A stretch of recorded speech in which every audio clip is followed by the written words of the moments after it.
When he'd gotten home Tuesday morning, he'd come in the front door with the trash from his Joe's breakfast biscuit firmly in hand.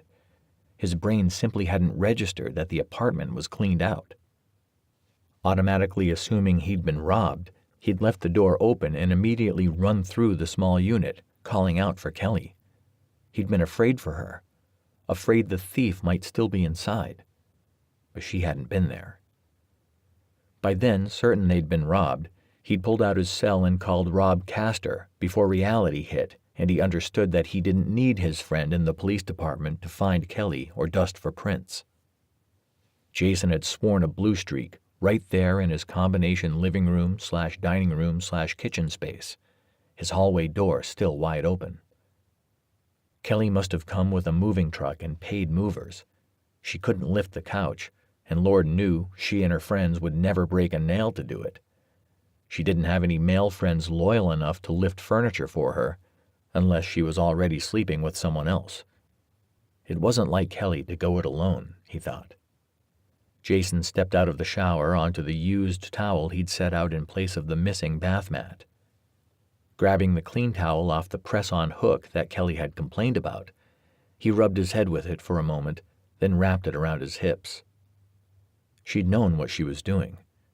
If she had touched his computer or taken the desk out from under it, if she had taken his shirts that she liked to wear, he would have come after her, would have found her and made her miserable, would have sued her ass into the ground. He might still.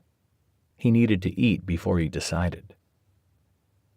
They recognized him when he walked into Joe's. That was becoming a problem he likely wouldn't remedy anytime soon now that he had no one at home to help fix meals.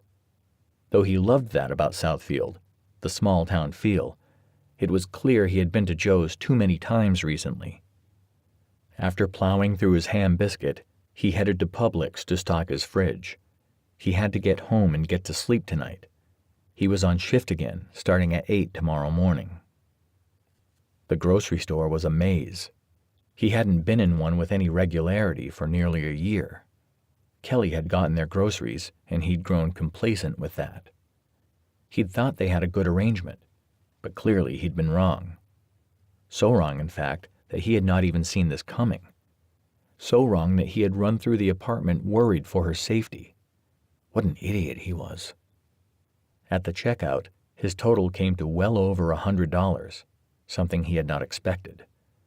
And as he loaded the mass of stuffed plastic bags into his car, it hit him that the rent was due in 2 weeks, and he now owed the whole of it.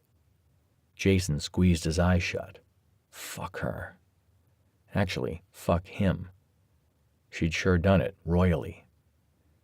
She'd talked him into the gated building, the riverbank-facing unit, the 2-bedroom layout, all of which cost more than he could afford. But they could afford it, she'd said. And they could. But he couldn't. Kelly out-earned him, something he hadn't had a problem with, until today, until his 18-hour reprieve from his new reality had come to an end. He had 4 more months on this stupid lease, for an apartment that was higher end than he wanted, bigger than he needed, and in an area of town where his friends didn't live. And he'd just earned himself a full share of the power bill, the cable, the water. His brain turned that thought all the way over as he drove his car back to the building that he'd never really liked. After parking in the underground garage, he looped all the grocery bags up his arms and hit the stairs.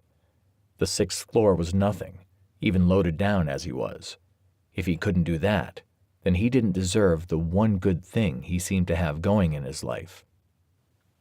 With a great deal of clumsiness, he got it all into the apartment and the groceries put away. And with nothing else to do, he went to turn on the TV. Crap. No TV, no couch. He mentally started a list of what he needed, and maybe what he thought he could get back from Kelly if and when he found her, and then he plugged in the phone. Big mistake. It was an older model with a flashing red number and buttons that played back messages. Looking more closely at the flashing red numbers now, he saw that he had 73 new messages. Holy shit. No good deed goes unpunished, he thought.